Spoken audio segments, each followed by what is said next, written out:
Good evening, everyone. Welcome, and thank you so much for joining us for this presentation of the Ballot Access Committee. We'll be presenting using ballot access drives to build your state party. We have a nice collection of speakers with experience throughout the country in building ballot access for the Green Party of the United States. And they're each going to be giving a short presentation, and then we're going to open it up to questions and answers. So please, we do encourage you to come with questions that you may have. I will be watching the chat once we have once speakers have finished speaking. So, and then we can go from there. So we're going to start off with our first speaker. Our first speaker is going to be Eric LaRue. Eric is the Nevada State Party co-chair. He also serves on the Ballot Access Committee as well as the Accreditation Committee. He's going to speak to us for a few minutes about what the Ballot Access Committee has been doing and what we plan to achieve in this coming cycle. So I'm going to hand the floor on over to Eric. Thank you. As mentioned, I'm the Nevada Green Party co-chair and on the Ballot Access Committee. So what's been going on the Ballot Access Committee, which there are other members of that committee here presenting today, but we have been focusing on each of individual states, what their individual requirements are, and how we can support each state in meeting those requirements. Particularly here in Nevada, what's been going on and what has been a key focus on, as you might be aware, Nevada is one of the states that had particular problems with ballot access last year due to some problems coming from the Secretary of State's office, some misinformation that led to lawsuits by the Nevada Democratic Party that resulted in us not being on the ballot last year, which was very unfortunate. And so we as a state party are very focused on correcting those issues and mitigating against that eventuality coming back in 2026 and 2028. To that end, so for example, here in Nevada, we have two criteria that can get us statewide ballot access. One is a matter of petition signatures, which we had met for 2024, but the debacle was that the Secretary of State's office had given us the wrong form, and then the Nevada Democratic Party used that to claim that our signatures were not valid. But petition signatures is one criteria. The other is registered green voters. And that's our focus right now, is registering new voters in the Green Party to meet that criteria and especially overcome any objections that can say, hey, your criteria aren't valid. So to that end, we're looking at various events that we can set up tables and conduct registration drives, especially since we don't have any sort of elections this year. Our next election will be next year, the midterms. So we have an event called First Fridays that the various counties in Nevada put on that we're looking to set up events for. Another area of focus is in the schools. We have two major universities here in Nevada, UNR and UNLV, and we're looking at registration drives at those two campuses. The other area that's been mentioned is actually going down into the high schools here in Nevada and probably in many other states too. You can register someone who is at least 17 who will be 18 by the next election. And given the fact that here, and again, in probably many other states as well, the next election is not until 2026, that's probably a really good resource for you to consider for conducting registration drives. Again, you just set up the table and they're allowed to register with whatever party they choose, but that opens up the dialogue to have the conversation. Hey, here, if they ask, why would I want to register with the Green Party? Well, here are the reasons why. And you encourage that dialogue. You basically talk about all the reasons why we're building the Green Party basically in order to do the things that everyone wants the Democrats to be doing, but they're not.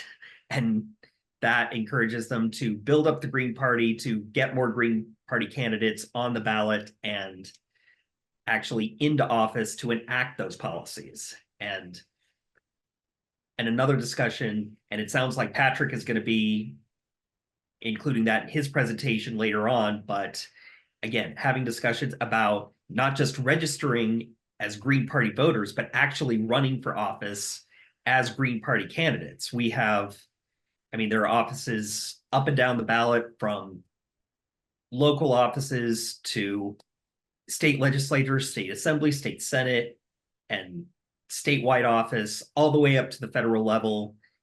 Common complaint that we hear from outside is that we only run these big name offices, and that, but this is an opportunity to have discussions about, you know, we're running people up and down the board, and you could be that person to make a difference on the local level. Now, one office that we are particularly focused on, and given the history I presented at the beginning, you'll see why. But here in Nevada, we are keenly focused specifically on the Secretary of State's office, because if we can get a Green Party in there to get in there and clean house so that the shenanigans that happened last year do not happen again. So that's, and in other states, again, the Secretary of State is the one that has authority over elections, and having a Green Party or any third party individual in that office can be a huge asset to getting access to third parties, including the Green Party. And as a matter of fact, I know in Indiana, I see Sarah in the audience, and she and I've been supporting Indiana in their ballot access drive, but a key part of their criteria just so happens to be the Secretary of State's race. So if you're having conversations about registering people into the Green Party, inviting them to run for office, one key area of focus might want to be, you might want to have that be the Secretary of State's office. Again, that way you get someone in there who can be an asset to get access to these candidates in these other races, be it local, be it state legislature, other statewide office, governor, attorney general, or federal office. So that's what we're up to. That's our strategy. I see some questions in the chat. Let me Absolutely, if I may, yes. I can go ahead and. So first of all, I want to say it's very inspiring to see the efforts and the links you're going to in Nevada, and the example that you're setting for the rest of us states. We do have a question in the chat. What plans do you all have to organize non-voters in Nevada? Very, very good question.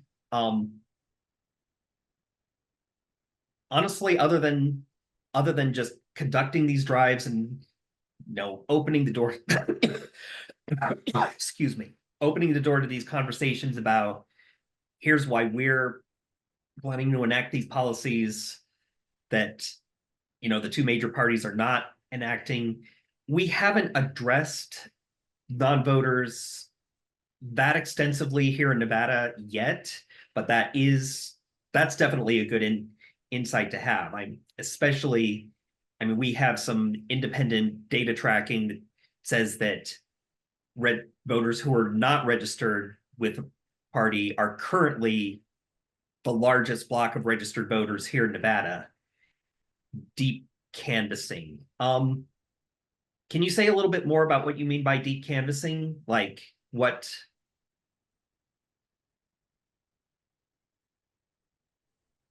That way I can address that more. This is Chris, another one of the panelists. So deep canvassing is the idea that you engage in long-term conversations in your community. It is not knocking doors because it's time for an election. This starts years before an election. You start in conversation, you start making connections, and it really, really leans into the idea that relationships and trust are the only thing that's moving people. Memes don't move people. None of this move, if you want to move someone, if you want to change someone's opinion, it's almost always personal experience for themselves or people that they trust and respect. And so if we want to grow as a party on the local level, we need to really live by not just showing up for elections. We need to be organizing in our communities every single day and having these long repeated conversations where hey, we talked 3 months ago. Here's what's happened. Here's what's going on in the city. Here's how that relates to national politics. Here's this thing, that you can get involved in. And, you know, that long-term investment is what will lead to something. And the Australian Greens have seen huge success with a multi-year deep canvassing program. Got it. Thank you, Chris. I will say I'm the state co-chaired on these committees, but my participation has been relatively recent and rapid. I'm not saying that to brag. I'm just saying that to say, this is an example to follow of, yeah, we're looking to have these conversations over the long term and why these issues are important. And then once those conversations happen, that's an opportunity to have people really, really engaged and say, this is an opportunity for you to take action. Doesn't matter if you don't have an extensive amount of experience, you've got lived experience, and here's a way to take action on that and actually make some change happen. Once again, that the two major parties that do depend on extensive amounts of experience aren't doing right now. All right, I'm going to move on to our next speaker now. First of all, thank you so very much for bringing in the experience that your state is having and teaching us how we can, in fact, as the title says, use ballot access to grow our parties. I was part of Jill's campaign, and I remember what happened with the Secretary of State. And it was even worse than you said, because we started with the right form, and they told us to change forms to the wrong form. And that was, of course, most excellent. Yeah, we were not happy about that. All right. Next up, let me get my document up. We're going to have Ginny. Ginny Lester out of Illinois is our co-chair here on the Ballot Access Committee. She's a veteran of the Howie Hawkins campaign, and she's going to talk to us about her experience in dealing with state election boards, which I think flows very nicely from our previous presentation by Eric. So, Ginny, I'm going to give you the floor. Okay, hey. When I joined the Green Party, I was involved for many years in the state and local politics. The Green Party, we had really large local and one pretty large state. And then I was told, don't get involved with national. But I had things that I wanted to accomplish. So I joined the Eco Action Committee, and then I joined the Lavender Caucus. And then, and I'm not real sure how, but I got on Howie Hawkins' campaign in 2020, and I am extremely grateful for that experience. I got onto the ballot access, I believe it was in May of 2019, and I knew nothing, absolutely nothing. And I had to ask people, what's this, what's that? And what I have learned is complicated. So I would call the state Green parties, and I'd say, hey, tell me about your ballot access. And I found out there was like one or two people who knew about it. The rest of the folks says, oh, I don't know. So-and-so knows about it, And so I would finally get a hold of so-and-so, and that would get them to tell me as much as they could, So it's pretty, risky to have a small place, a small pool of knowledge. And I did find a couple of states where the person who had the knowledge wasn't there anymore. So I ended up having to call the state election boards themselves. Tell me about how to get on the ballot here. And in some cases, I remember in Mississippi, I called up the state election board and I said, ask a question. And she said, oh, you're with the Green Party, right? Yeah. She says, tell Jan to call me. Jan is the Mississippi state chair. tell Jan to call me because I usually see her right now. She needs to get her documents in for before the deadline, and tell her I said hi, you know. And it was just, they knew her. I'm pretty sure they would have called her if she didn't get the documents in time.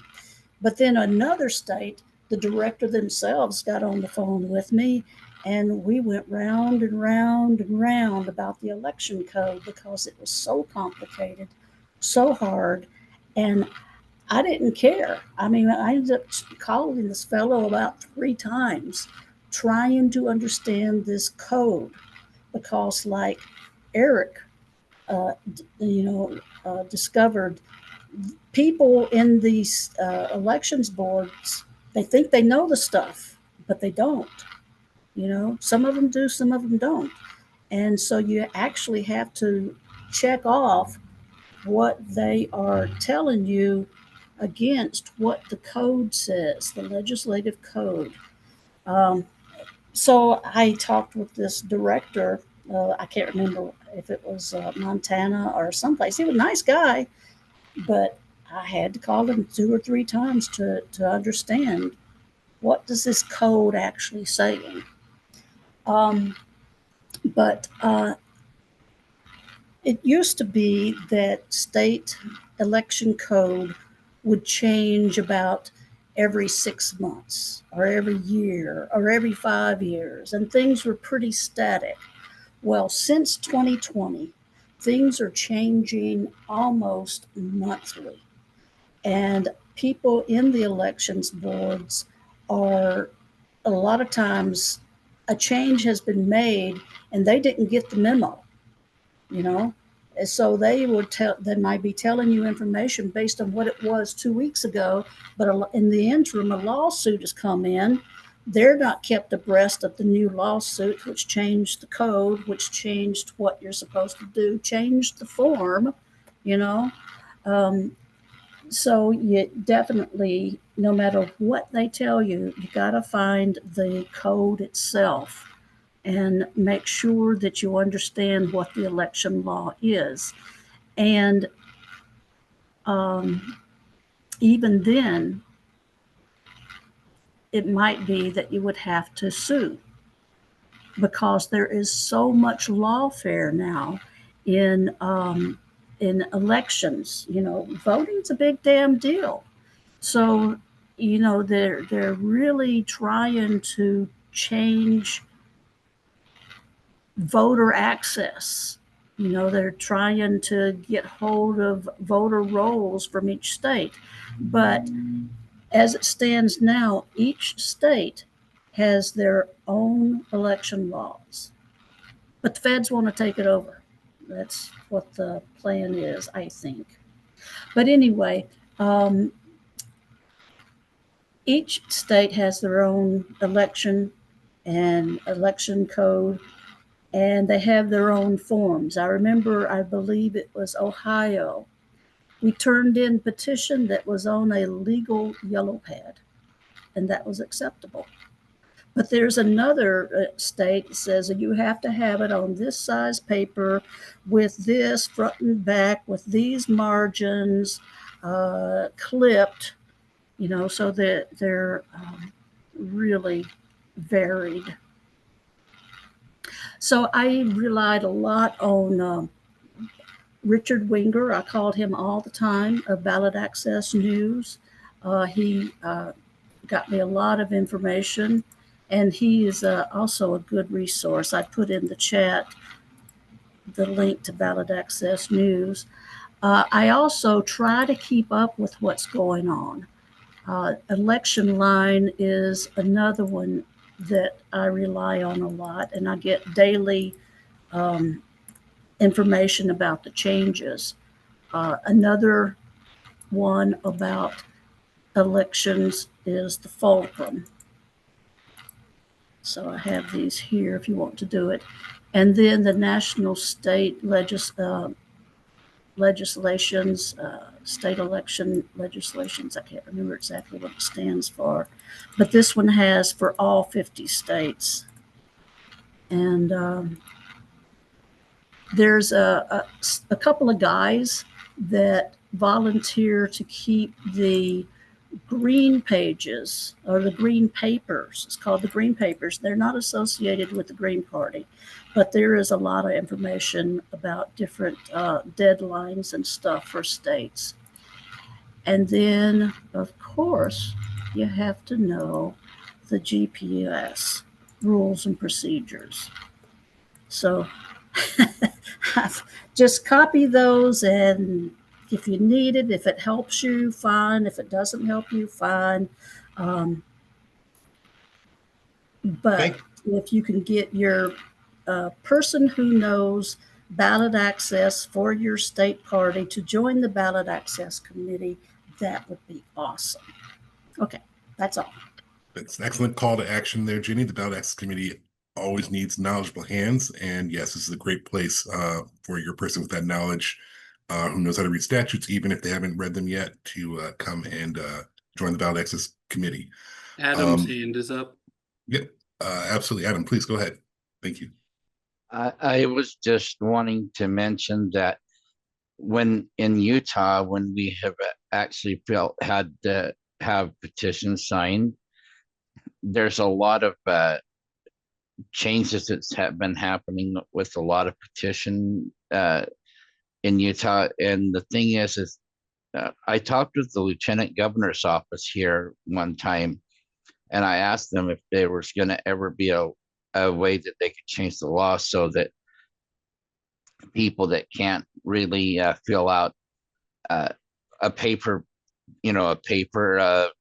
ballot, you know what I'm saying, or a petition for the paper, petition that could, is there a way of having an electronic option? And when I talked to them, they said, well, they've changed the law to a point where you cannot, the party would have to choose either to use paper petitions or to use electronic, but they can't use both, which for some people it is easy to fill out a paper one, but for some people who are disabled, you actually would have to actually you'd have to be able to use the online. And so some people, it would be good to get both options available, because I know I'm legally blind, and there's some people, when I once was gathering signatures, I asked someone who was in a wheelchair and it was disabled as well if he wanted to sign my petition. And he's like, well, unfortunately, it's going to be hard for me to do that because of my disability. And I just said but he had a friend with him, and I'm like, I'm not going to say anything, but if you want your friend to help you fill it out and then you just sign it, then I'm not going to say anything. So he signed the petition. But if you know what I'm saying, so accessibility is a big thing that can be effective when it comes to petitions. Over. Thank you so much for that insight, Adam. We do have a question in the chat, and the question is, what range of cooperativeness have you experienced? This is to Jenny, I'm sorry. What range of cooperativeness have you experienced between election boards, and how have you dealt with boards with lower levels of cooperativeness? Have you dealt with boards that are actually actively and clearly hostile to your inquiries? Yes. No, they're not hostile to the inquiries, but it goes along party lines. And I've had some issues, and Alaska was one of the issues, because the Alaskan board recognized one person as the representative of the state Green Party, and they would not take anyone else. They wouldn't go by anyone else. And the state in Alaska at that time, they were not following the nominated presidential candidate. They were putting somebody else on the ballot. It was Ventura, wasn't it? Huh? It was Ventura, wasn't it? Yeah. They put Ventura. A dark chapter. Yeah. We got one rule, and they couldn't follow it. All right, Jenny. Thank you so much. I'm gonna watch for time, so I'd like to thank you for your presentation and everything that you do for the committee and everything you've done to help to put together this gathering, this discussion. So applause to you. Thank you so very, very, very much. All right, and now we're going to move on to our next speaker. Our next speaker is Patrick Romano. Patrick is out of Connecticut. He actually serves as the treasurer to the state party, one of those very unsung and very important positions. He has 30 years of campaign experience. He's going to talk to us about the importance of local campaigns. Patrick, you have the floor. Thank you very much. Yeah, being a state treasurer, I kind of got roped into it, and it's been an interesting experience. But nonetheless, I'm really glad to be a part of this panel. And frankly, I think, my piece of this is in some ways a little bit easier because ballot access, petitioning, election boards can really vary from state to state, and it's a very complicated process that can be real challenging to talk about, nationally in a convention like this. My piece of this is more to talk about, the importance of the electoral process in terms of building the state party and local parties, which I think is a little more of a universal theme. So a little bit fortunate in that regards. But yeah, I've been running campaigns for 25 years. And, when it comes to, here in Connecticut, we're fortunate. We run, we run people for federal elections, Senate, Congress. We also run a statewide slate most years when that's up. We've also, we have several candidates that have run for state assembly, state senate. And this year we're focusing a lot on local elections and just held our nomination meetings. I think the importance of running at the local level, whether it's municipal elections or a state election, for us as Greens is really to grow our party. And I kind of have a few thoughts about this. I mean, one, it really increases awareness of our party by engaging with voters while you're running your campaigns. It's a real opportunity to spotlight and highlight some of our issues and reflect our values at the local level. Frankly, there's a lot more seats to run for at the state and local levels. And what we find here in Connecticut is that, the down ticket seats are actually quite winnable. And I think we've seen that as a national party across the US over the years. So they're really good seats for Greens to run and with a real potential to win these seats. It's also a good opportunity to really build your local party or chapter, depending on the structure where you're located. Here we have a combination of what we call town committees based on the municipality you live in, or chapters, which can include a number of those towns. And finally, really developing, an opportunity to develop volunteers and potential coalition partners. So, the work at that local level and running these races, I think, just provides so many opportunities for us to grow as a party. I will say that I see people run for office sometimes and they say, well, I'm just going to throw my name on the ballot so that we have a ballot line and there's a green candidate. And that's fine. Here in Connecticut, if we get 1% of the vote, we retain our ballot line status. So in many cases, we have people that offer to do that, and we can usually get to 1% and hold our ballot line. But my suggestion is, if you're seriously considering running for office, that you really, if you're going to take it, if you want to run and you want to run a serious campaign, then really be prepared to commit yourself to that. In terms of, running a campaign, there's a lot to running a campaign, and there's a lot of different dynamics depending on the size of the campaign. If you're running for school board versus assembly, state assembly, or state senate. So I'm not going to get into the nitty gritty. There's a lot of great resources. The Green Party has a lot of great resources on our website. The GCC is doing a lot of great work. I was on one of their candidate Zoom meetings last night. I strongly recommend that if you haven't joined one of those to pop in and visit.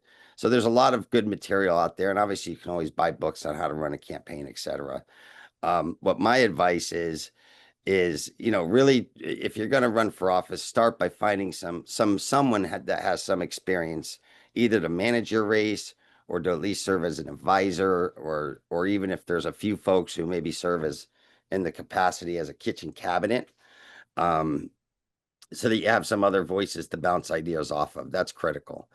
I would also reach out to local, state, and even national leaders for advice and potential resources. Resources could be, as simple as helping write a budget or a campaign plan to potentially financial resources. If you do put together a team, I recommend strongly having regular team meetings to discuss strategy, review tactics, and basically measure your success. Early on in the campaign, we do these maybe twice a month. As we get closer to the election, these could become more weekly and sometimes even daily. I would also make sure that if you're building a base of volunteers, that you have regular meetings with your volunteers and or host trainings. We do a lot of these since COVID on Zoom nowadays. And also we try to have some fun events that people can come to build a little bit of camaraderie amongst the volunteers. So in terms of running a campaign, I'm just going to run through this quickly, and I'm going to pull up some notes here. I generally put campaigns into a few phases. The first phase being launching your campaign. Launching your campaign starts with finding a treasurer, understanding what the election laws are in your state, especially in terms of financing, what the election laws are regarding to that. I would look at whether it's from your Secretary of State or wherever, get a hold of an election calendar so you have a sense of the timelines and the deadlines associated with your campaign. File all the necessary paperwork. Make sure you cross your T's, dot your I's. And then you go into starting your campaign, right? Create a logo, get someone to help with a website. There's a lot of great tools out there, Canva, others that you could use. And again, if you're out reaching out to folks, there's people that can push you in the right direction as to what's some good options there. Obviously, setting up some social media pages. I only recommend doing this if you're someone that's good at, that's going to use them. Creating a Facebook page or an Instagram or a TikTok that you don't post anything on or create any content, really no point to it. But they're a valuable tool because at the end of the day, what you're trying to do is get to where the voters are at. And this is a really simple way to reach people.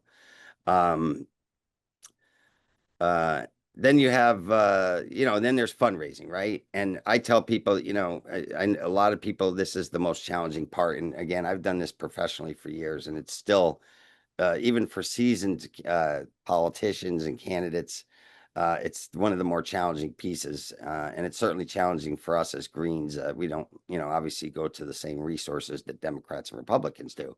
But as I tell all the candidates I've ever worked with over the years, the first place you start is your own networks. And it's like dropping a rock in a lake and the circles that come out from that, starting with your closest family, friends, partners, spouses, whatever, and building out from there to, college roommates, old friends, cousins, whatever, and not being afraid to ask even for the smallest amount of donations, but saying that, and making sure that people understand that their contribution is going to pay for specific things. It's one thing to ask for a contribution. It's another to say, listen, I'm looking to buy campaign literature, or I'm preparing to order lawn signs, and I really am trying to raise funds for that. So creating not just the ask, but also the importance of the ask. And then, I would just say also there's, you could do events, you can reach out to networks, organizational partners, et cetera, to try to help build that out. And again, I'm kind of rushing through this for the sake of time. Develop your message. First and foremost, I tell every candidate, be able to answer the question, why are you running? Know why you're running and what you hope to achieve. And from there, look at what are the local issues that matter to your community, and that you could speak to them. At a local level, it could be,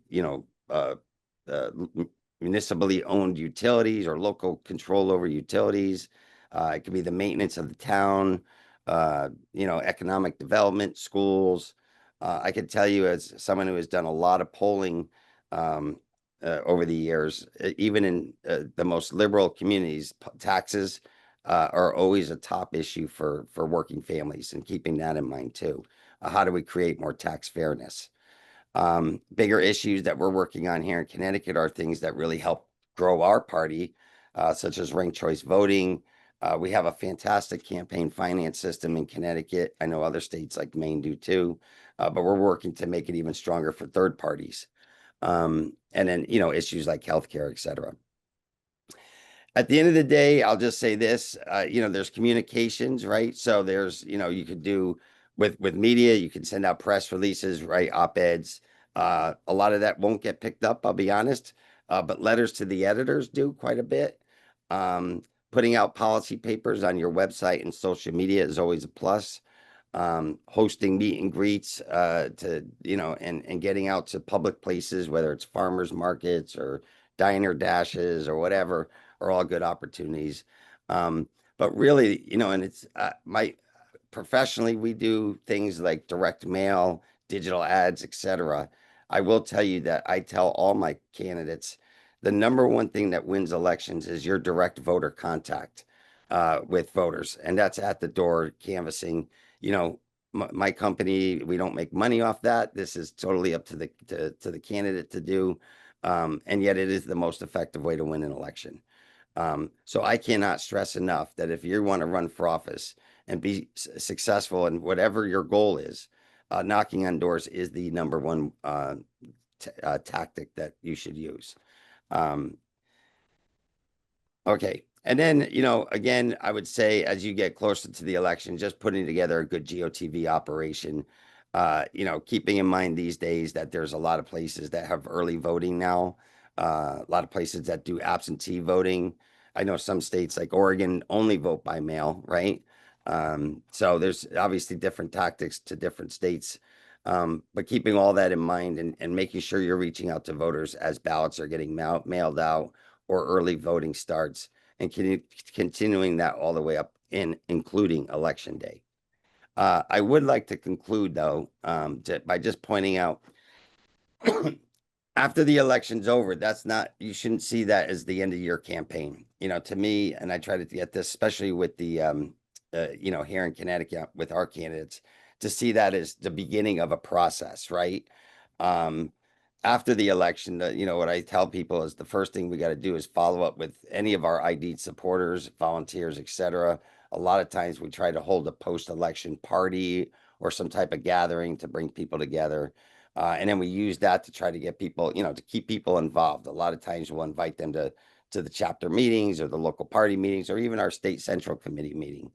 And then from there, to continue to stay engaged with voters. And this comes back to the issue was brought up early on about deep canvassing, is that what we're trying to push with we're working on an organizing model right now in Connecticut, is that when the election ends in November, that we build on that momentum, not just pack it up and go home till next year, but actually build on that momentum going into our legislative session to get out there and canvass and talk to people and be present, tabling, et cetera, specifically about issues that are coming up in our state and how they relate to the issues and the values that we're trying to push. And then, you know, just continuing to do that and then building in that process of the post-election work and getting through the legislative session and getting out there and talking to people, then utilizing that as a stronger foundation going into the following election cycle. And I think, you know, there's a lot to cover, but I think I'll stop there and answer any questions. All right. First of all, I'd like to thank you so much. Your experienced professional absolutely shines through there. That was a brief little masterclass. We do have one question of clarification. The 1% per statewide office in Connecticut, is that for a specific statewide office? Like, are there all offices from local to state to even statewide level? If we get 1% of the vote, we can retain our ballot status. We don't have to petition again. So All it's right. a challenge to try to get that every election, you know. Excellent. Yeah. So, what is the profile of a viable candidate? What kinds of questions should one ask themselves, and what answer should be given to say, "Oh, I really need to be doing this"? A viable candidate. I mean, I think someone that's really ready to do the work. Campaigning is, I see this a lot with candidates, that it's a lot harder, I think, than some think it's going to be, or it requires it. You know, you're going to get out of it what you put into it, right? With anything. If you don't put a lot into it, you're not going to get a lot out of it. And that's fine. Like I said, we have people that run just to try to get that 1% and hold that ballot line. And that's strategically good for us. But if you want to really run and you're committed to being a candidate, I think that you have to understand that, you got to get out there and knock doors. You got to talk to people. You got to be, put on your calendar every event in your community and make sure you show up. That's how you're going to build your own campaign. And frankly, that's how we build our party. It shocks me to this day how many people I talk to that know I'm a green say, "Oh, aren't you the environmental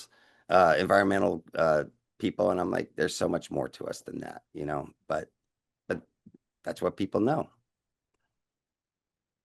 Okay, I'm going to call it here for the next presentation, and I'm going to open the floor wider. I do take care of some housekeeping here. First of all, in the previous presentation, in response to Adam's comments, Eric stated this definitely sounds like a policy plank to focus on accessibility issues for petition drives. I'm sorry I didn't catch that comment earlier. Also, I realized I failed to introduce myself at the beginning. My name is LeBeau Padnew. I gratefully serve as the co-chair of the Green Party of Florida. I've been with the party since 2017, and I also am a member of the Ballot Access Committee. Okay, moving forward, we are going to talk a little bit about systems with Chris Blankenhorn. Chris is a former Green Party U.S. co-chair and a veteran of the Howie Hawkins campaign. He used to speak on social media and tech for ballot access success. Chris, you have the floor.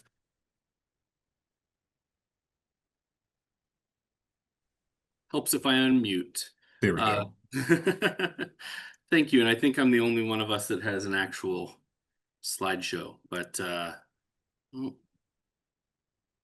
I will share the link to it in the chat after I'm done. But yeah, my name is Chris Blankenhorn. I'm from downstate Springfield, Illinois.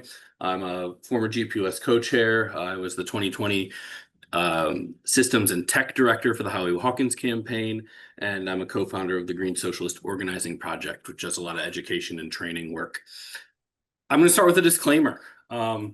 With a few exceptions, everything I'm going to talk about right now should be part of your day-to-day party work and infrastructure, right? Everything that Patrick just talked about, you need to be doing 365, right? You cannot just, oh, well, the campaign started. We're going to start posting on social media. We're going to start sending e-blasts. Your lists are cold. No one's getting your posts because of the algorithm, right? So attempting to deploy like the things I'm going to talk about in my workshop and some of the stuff that Patrick said, it's going to come with lower returns if this isn't just part of your day-to-day operations. So I want everyone to centralize that, right? We need to be doing this stuff. The foundation needs to be there if we're going to build something viable off of it. I also want to, use this as a point to say that this is why the party is important, right? Campaigns are finite. They begin and they end. The party can carry on infrastructure. It can carry on membership. It's what you are building, so that the next campaign can be a whole different person and still be a step up where you're not relying on that one thing. A warning along with that disclaimer, I've been doing workshops at the Green Party annual national meetings for almost a decade now. If you've seen them, you will be aware what's about to happen. I'm going to talk very fast. And I'm going to data dump a lot of information. I usually do whole presentations at the A&M on just this. So bear with me there and be prepared for the whirlwind. But that is also just my presentation style. Organizing for ballot access right? To start it off, the drive begins well before the petitioning date. Right? As with all organizing, we're more effective if we're strategic and if we engage in robust preparatory work. So before we start our drive, we need to have our strategy, our tactics, our processes in place on day one, right? Especially coming from Illinois, we have 90 days for president. We have 90 days to collect 25,000 signatures, which means we got to get 50,000. If we're not going on day one, we're going to fail, period. End of story. We do not have time for a slow ramp up. In Ohio, I think you get over a year, you might be able to slow ramp up. So there is a level of subjectivity to that, but the rule remains, right? You need to be prepared ahead of time. Your essential staff and your volunteer roles, as much as possible, should be in place weeks, if not months before, so that you can hit that ground running. Your systems, your processes, your tools, you shouldn't be, oh, we need this. you need to have it in place, right? And you need to have people onboarded and comfortable in those systems. And then the same thing, all of your materials, right? Your flyers, your social media graphics, as evergreen as they can be, so you can use them from day one and on day 90 in the case of Illinois, right? So while these are general organizing statements, they're also true for ballot access specific work. Social media basics. Ballot access oriented social media it can only be one part. If you're only posting about ballot access, you're not going to have good returns, right? When you're talking about social media, consistency is key, right? Community members need to know who you are before you start asking them to sign petitions, and they need to know why they should be putting you on the ballot, right? Your party and your campaign should be active in this campaign from early, from before it starts. Keep selling you, right? Like I said, it can't just be ballot access. So this needs to be about, why are we signing? Right? We can't just pause everything because ballot access drive started. As much as low resource greens, right? As we're all out collecting petitions and doing all of that work, and something's got to drop, right? But if we want to have effective social media, it can't be this. We can't just get into a silo. Likes don't equal signatures or votes, right? How many likes you get doesn't have any benefit if it doesn't tie into real world action. Your post should always lead viewers to a space where they can potentially sign up, get involved, learn more, and provide you the contact information that you need to talk to them again, right? Someone liking your post doesn't give you a path to go and hand them a petition. You want them to sign up. So you can email them and say, hey, you signed up. Would you like to sign a petition? Oh, you gave us your address. We're just going to knock your door, right? You have to be able to find them. Social media has to be connected to that real world work. Audience matters. Engagement from Greens around the country doesn't lead to signatures, right? When messaging around ballot access activities, your goal should be establishing real connections with local viewers. Every time a new local Green Party chapter pops up, they go on the national Facebook group and they say, everyone like my page, and they get 200 likes. But here's the problem. Facebook's only, and I'm just using Facebook as an example, any of them. The algorithm is only going to show so many of your audience your post. And if 90% of your audience isn't local, that means you're not reaching anyone, right? You have a high number of likes on your page, but it's a vanity stat. It has nothing to do with the algorithm. It's just all of a sudden 90% of your people can't actually help you, and you're not reaching the people you need to. So you really need to think about who you're communicating with and how you grow. Multi-platform approach. Don't pigeonhole yourself in one platform. Leverage the strengths, right? If you've got a young, engaging candidate, get them on Instagram, get them on TikTok, right? If you've got, someone who likes to do more policy posts, right? You're going to need to learn how to break those down and post them in specific places, right? How that content plays different places. Always connect to the real world, right? Noise in the digital void triggers dopamine responses, right? Oh my God, that edgelord thing I just said really got a lot of response on Twitter. That's great. A world of a digital cesspool is happy with you. What did it do? Did it bring anyone to the table? Is anyone sitting in your meeting new now, right? We've got to see social media as a tool to support our real world work and not as the work itself, right? If all we're doing is social media, we're not going to succeed. Period. End of story. I don't want to undersell social media. It is a powerful tool, but at the same time, too many Greens just get in that box, right? And we're posted on social media. We're good. No, you need to be knocking on doors, right? You need to be talking to people. You need to be organizing every day in your community around important issues, which goes to the last one. Always connect to local issues. It's great that we support Medicare for all, but what does that do in our park race, right? How does that apply? That doesn't mean we drop it, right? Parks have a lot of things we can talk about in terms of healthcare, right? From just being green space and getting a sky above our head and the dirt below our feet, to the fact that homeless populations often live there, and therefore our parks can often have public health risks, and they're supposed to be community public safety, safe spaces. But we always have to make sure that we're connecting back to those local issues and keeping in mind, what are we running for, right? That's not to say you can't espouse your broader values, right? Those are important. Those are good, but we've always got to be connecting back. Our job on campaigns is to make connections to what matters in people's lives. the role of campaigns in ballot access is it's a little different, right? Now we've got two entities operating, right? And campaigns are they're independent. They get to kind of do their own thing.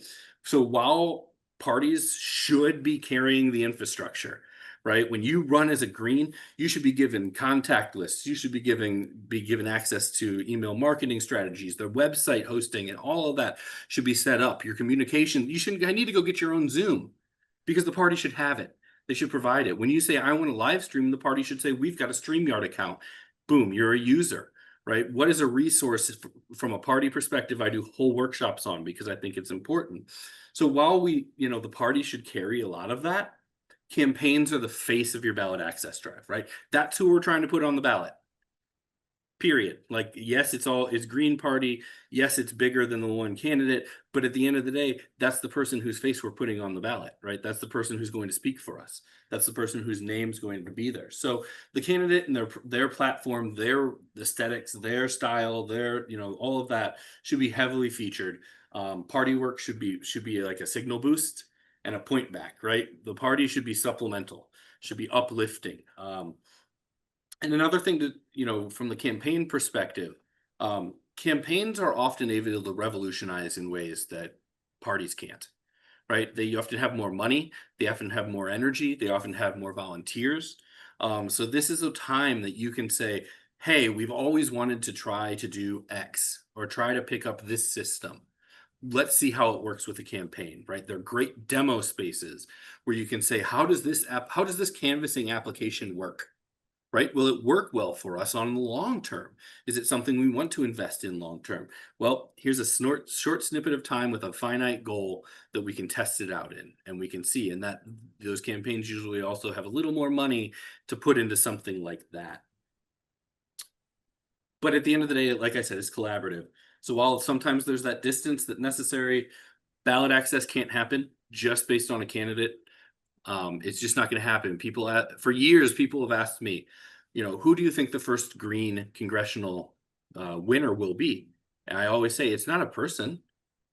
The question is which local chapter, which regional Green Party can build a base, can build a foundation that can support a truly serious congressional campaign. Right now, that's Pittsburgh.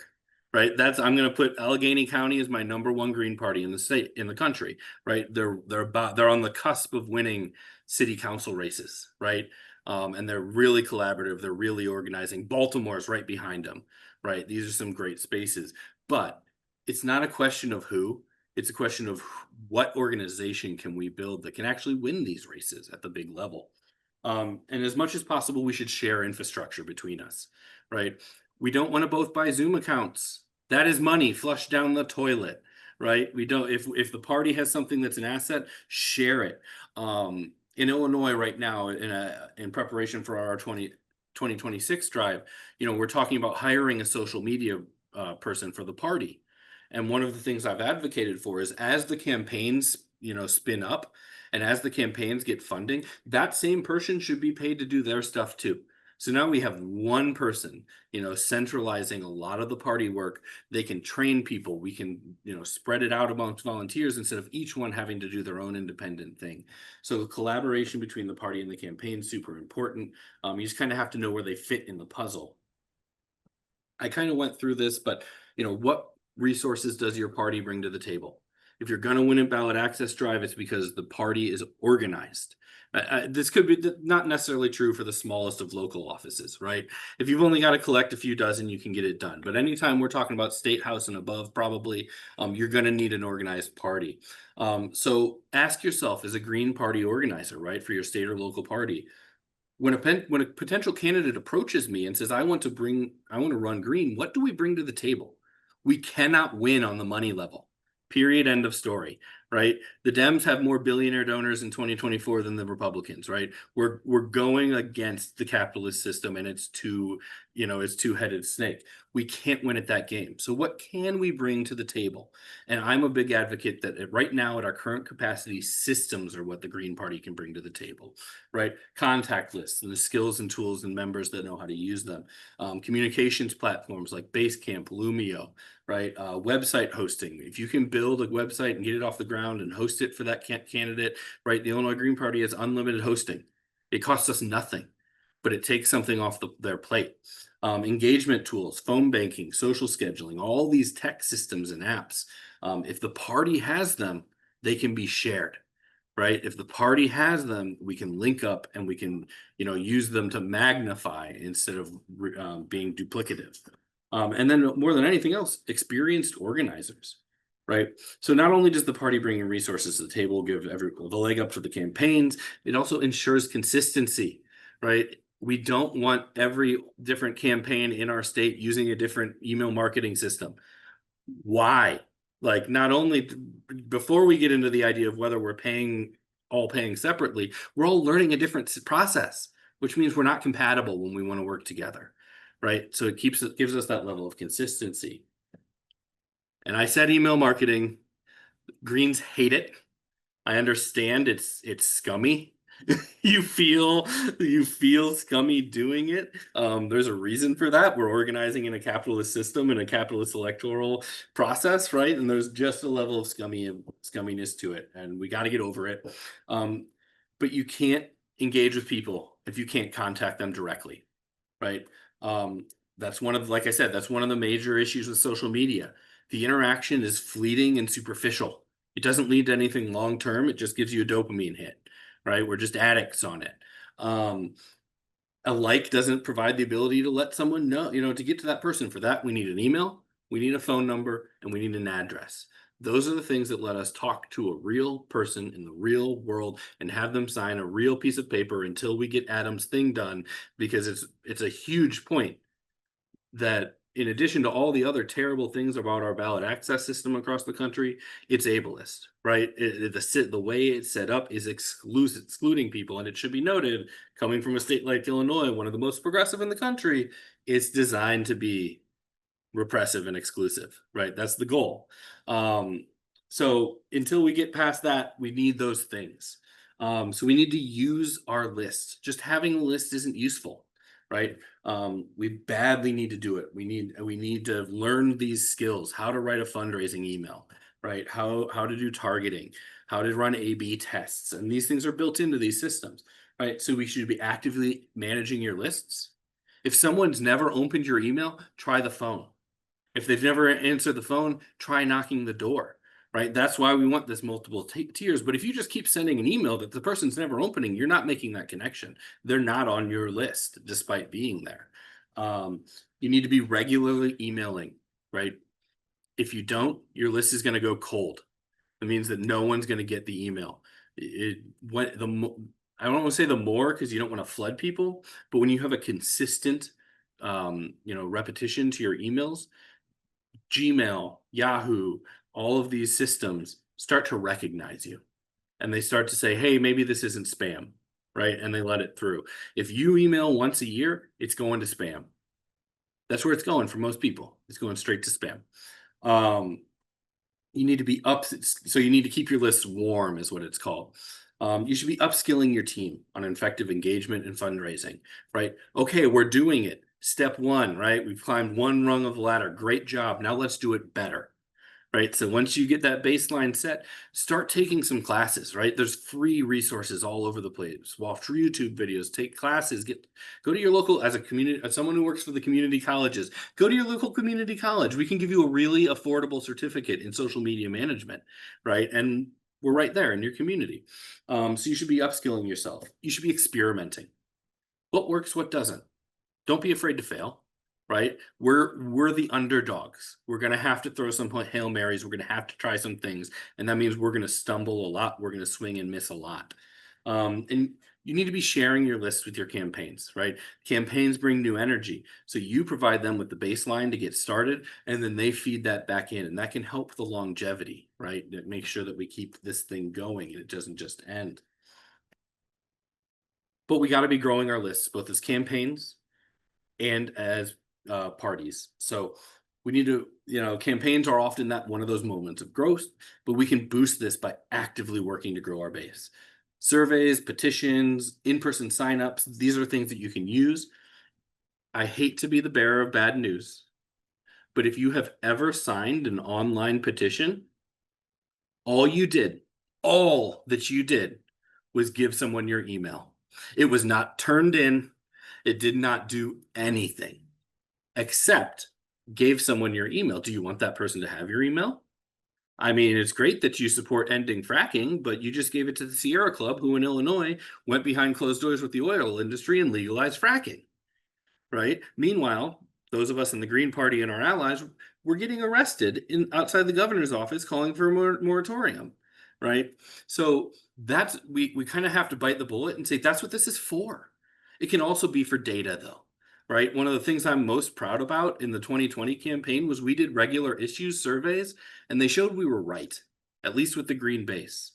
We were right about what the key issues were in 2020, right? And that was validated by hundreds, thousands of responses that we got through surveys. And then we got to follow up with those people. Oh, you think healthcare is really important. Let's target them for healthcare ads, right? So it can make it better, right? It doesn't have to just be scummy, even though it is. There's some benefit there too. You can really get to know. But at the end of the day, admit, we're doing petitions because we want your email address, right? Bite the bullet, admit it, turn to the dark side, and start email marketing, right? You can also supplement them. Voter rolls are great, right? You can get a voter roll, but it doesn't necessarily contain that email, right? You might just have someone's email. You might not have their phone number. And there are third-party companies, and again, scummy because it's scummy, but they will supplement these lists. If you have emails, they'll tell you the phone number, right? And they're actually incredibly affordable a lot of the time on the small scale. We used them in 2020 to take those voter rolls and make them something useful, because voter rolls often don't include phone numbers or email addresses. Like I said, and then real world edition, right? Like I said, everything's got to be in the real world. Email and social marketing are great. They should be part of your toolbox, a big part of your toolbox, but you've got to be able to reach people in the real world, right? And so for ballot and this is exponentially more true for ballot access, where you need someone to sign a piece of paper, right? So we've got to get contact lists into the real world via petitions, via walk sheets. A serious campaign is going to be knocking on doors. A winning campaign is going to knock a lot of doors. There is no alternative to this. Tech support, it's the system that lets you be efficient and effective and data-driven, but it doesn't do the work, right? TikTok, ChatGPT, and email can't put a pen in someone's hand and put that pen on paper. So it's really important that we do this. Illinois, we have a green mayor. It's a nonpartisan race, so he's not, Peter Schwartzman green, but he's a green mayor. He's been in the party forever. When he won, after 10 years of being a city councilor, he ran. The Democrats gave him walk lists that haven't had him skipping 2/3 of the city because they only talk to their base. They don't talk to non-voters. They don't talk to independents, and they sure as hell don't talk to Republicans, right? They were skipping it. He threw the lists out because he wanted to talk to everyone, and he did, right? If you're running a campaign and you consider yourself serious, you should, like Peter, you should be able to tell me, how many doors did your campaign knock? Weekly, monthly, total, right? How many did you knock? How many days in a row did you knock on doors or touch hands with people? In Peter's case, I think it was something like 137 days in a row that he either knocked doors or shook people's hands at events and talked, right? So you've got to do this. Walk lists are a great way to do it. Walk lists can help you be effective, data-driven, and efficient in your canvassing too, right? We don't drop them just because it's no longer petition season. We need to keep detailed notes. Who's been talking to Bob? What have we been oh, Bob's really, really, really mad about the state of our public works, right? Oh, in my town, hey, Bob, did you know that every year Public Works and the police ask for the same amount of money? The police get 9% of their funding and Public Works gets 38%. Your roads suck because we're investing in authoritarian policing, right? We can get to abolish the police, right? But we've got to get there through those local issues. We've got to get there through making those connections. For most green campaigns, I'll be honest, Excel slides is probably all you need. right? In a local race, you don't need to be investing in eCanvasser or any of these big tools. You probably don't have the budget for them anyway, right? So a good spreadsheet can go a really long way. Combine that with your CRM, your contact management database like Nation Builder, Action Network. They also might have some built-in stuff, right? And then there's third-party options. Greens use Nation Builder a lot, so I will mention it. I hate it, but I will mention it. Get off of Nation Builder. It's expensive and not a good tool, but that's my editorial on that. But it can cut turf and walk lists for you, right? There is a function in there that can give you walk lists based out of your contact list. Don't skip the doors that aren't on there, right? We don't have everybody's in email, but gets you that start. eCanvasser is pretty expensive but powerful. This would be good for statewide campaigns probably, but it connects to all these databases and gives you mobile app. So when your people are in the field, they don't have to have a clipboard or anything. They can just type away on their phone with their notes or what they need. Trailblazer's a little bigger. It does turf cutting, get out the vote, compliance. I actually think Patrick would probably have suggestions here. The truth is a lot of these third-party software options are going to price out greens. It's the trend of tech right now. If you would have been at one of my workshops a few years ago, you'd have heard me talking about Hootsuite. A free account on Hootsuite, you get 3 social media accounts and you can post up to 15 times scheduled, for like $15, you got unlimited. That there's no more free. It's $50 to start now, right? I can still tell you what you can use for free, but the tech landscape has changed and small organizations have really been priced out in the last half decade. So, 2 minutes, Chris. Yep, that's a lot for that. You've got your voter rolls, right, that you can dive into. The one thing I did want to mention was signature check systems. Right. If you buy your voter rolls, you can set up a spreadsheet. You can check these signatures. You can know how many you have going in. Right. If we've got to collect 25,000 valid signatures, I would like to know how many we have that are actually valid per the voter rolls. Right. So you can set up signature check systems through Excel, through other database management systems. That's something to look at. And then a few resources. Like I said, I'm going to put the link for this in the end, but I do multi-hour workshops on these. So here's some of them. I've got one on petitioning and ballot access, project or campaign systems and tech, local media basics, social media for grassroots organizations, and then some basic organizing ones. So like I said, I talked really fast, went through a whole bunch of slides. I will share them so people can digest and stop it there. All right, I'm going to open the floor for another 2 minutes for questions. As I search the chat for questions also. First of all, how are you giving out free hosting? Do you just pay for a big account? And yeah, so our state party has a Green Geeks. So with hosts, they're 1 in a million. If you got one, you've got one. They all offer basically the same services. So whether you're going with Bluehost or Green Geeks or whatever you go, it doesn't really matter. But we have a Green Geeks account that allows us unlimited email addresses and unlimited websites. And so when someone comes on, all we have to do is have them point their domain, point their name servers at us, and then we will build them a WordPress Divi based website. We have a template 1-pager where it's just like, candidate picture, 4 different things, and then we can build it out from there. But we can really within less than a week turn around a website for somebody for free. Want to talk to your financial people because you may want to do some reporting stuff, both as a campaign, as a party, because you're crossing streams. So you need to look into that a little. But I mean, I'll be frank, at our level, at our capacity, no one, the FEC, I will say, because people asked about local organizations, the FEC I've always seen acting in good faith. I've never, and they're not out to get people. They really do tend to want. Now, everything's different under this administration, so that is the asterisk. But with the FEC, if you're trying to do good, they generally aren't going to come at you. all right. First of all, I want to go through and introduce all of our speakers again. I'd like to thank Eric LaRue, Ginny Lester, Patrick Romano, and Chris Blankenhorn for taking the time out and to share information with you. I'd like you to invite you all to briefly unmute yourselves and give an actual round of applause.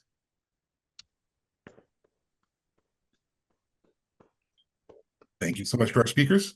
I want to give the speakers an opportunity to once again add any links that they think people should have to the chat so that they'll be there at the bottom and people can grab them. Also, if you want people to be able to contact you, then please feel free to add in your contact information down there, and we'll give everyone a chance to